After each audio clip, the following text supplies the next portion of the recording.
Salam dəyərli müəllimlər, müəllim olmağa hazırlaşan namizədlər. Mən Nasibəli Rızayeva, kurikulum təlimçisi, həmçinin Ümumi Təhsil Müəssisəsinin fənn müəllimi.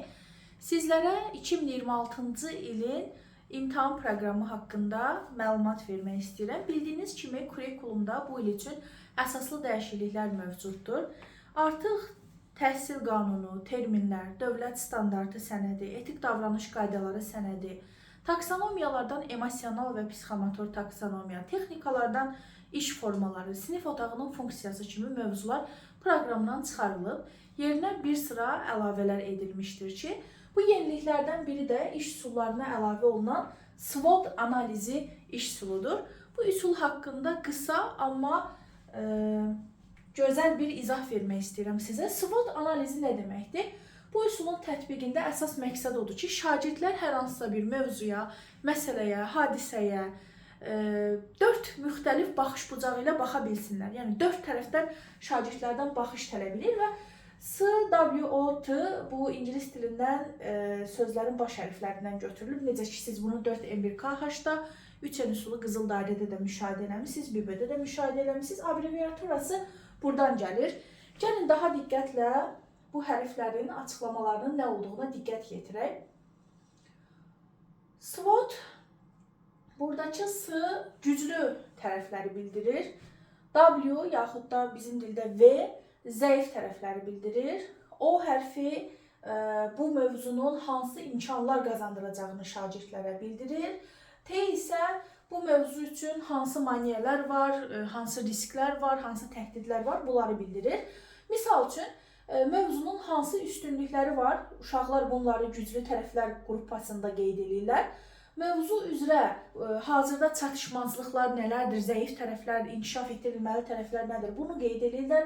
Mövzu bizə hansı bacarıqları qazandırdı, şagirdlər bunu imkanlar hissəsində qeyd edirlər və bu mövzu üçün hansı maneələr var qarşımızda, hansı risklər var, təhdidlər bölməsində bunu qeyd edirlər. Gəlin nümunəyə baxaq.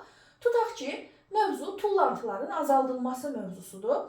Uşaqlar güclü tərəflər içərisində, yəni mövzunun üstünlüyü, müsbət tərəflərdə qeyd edə bilərlər ki, bax bu bizə təbiəti qorumaq, təbii resurslara qənaət etmək bacarıqlarını aşılayır bu mövzu. Amma bu mövzunun negativ, zəif tərəfi odur ki, bu barədə ölkəmizdə yetərincə təlimatlandırma yoxdur və maarifləndirmə işləri zəifdir. Düzdür, son illərdə bu müxtəlif ləncili zibil qutularının qoyulması, təkrar emal, kağızın, plastikin və s. bu yetərincə yaxşı bir addımlardır, amma sayı azdır. Bu mövzunun bizə qazandırdığı imkanlar, biz yeni texnologiyalardan istifadəyə dair ideyalar formalaşdıra bilərik. Sosial təşəbbüslər, misal üçün uşaqlar öz aralarında iməcliklər, digər könüllü fəaliyyətlər təşkil edə bilərlər. Bəs burada mövzuya dair qarşıdakı maneələr nədir? Maneə odur ki, sosial təşəbbüslərə çox adam can atmır. Yəni, çox insanın marağında deyil bu kimi mövzular və müəyyən qədər də maliyyə tələb edir, xərc tələb edir. Orada müəyyən qutuların qoyulması və digər işlər. Bax, artıq burada 4 tərəfli baxış formalaşdı şagirdlərdə bir mövzuya dair. Bəs SWOT analizi uşaqlarda hansı bacarıqları formalaşdırır? Analitik təfəkkürü formalaşdırır, tənqidi düşünməni, problemi həll etməni, strategiya qurmanı, qərar verməni formalaşdırır. Analitik təfəkkür nədir? Bizdə təfəkkürü keçənlər artıq bilirlər ki, analitik təfəkkür ümumi təhlil etmə deyil, ayrı-ayrı hissələrə bölərək, ayrı-ayrı konsepsiyaları bir-biri ilə tutuşduraraq, qarşılaşdıraraq təhlil etmə bacarığını tələb edir. Ən çox riyaziyyatçılarda biz analitik təfəkkürün inkişaf etdiyini görürük. Bu da sizə yeni əlavə olunan iş üsulunun izahı. Ümid edirəm ki, başa düşdünüz, anladınız. Məndən soruşursunuz ki, müəllimə, necə olur ki, sizin qrupun müdavimləri məhz sertifikasiyada da, işə qəbulda da kurikulumu yaxşı yazırlar. Çünki bizim əsas hədəfimiz köklənib başa düşməyə, anlamağa.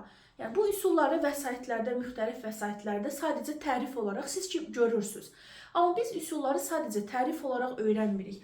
Ona bu şəkildə dərsdə necə tətbiq edə bilərsiniz, tətbiqini, nümunələri də verməklə daha yaxşı başa düşmənizə gətirib çıxarırıq. Və ayrıca hər dərs üçün slaydlarımız mövcuddur ki, interaktiv lövhədə bu slaydların qoyulması və hər dəfə açar məqamların işarələnməsi, qeydlərin aparılması, qırmızı qələmlə nələrinsə yazılması həm də sizdə görsəl məlumatı, yəni vizual olaraq informasiyanı qəbul etməyə, həm eşidərək audio daha yaxşı mənimsəməyə gətirib çıxarır.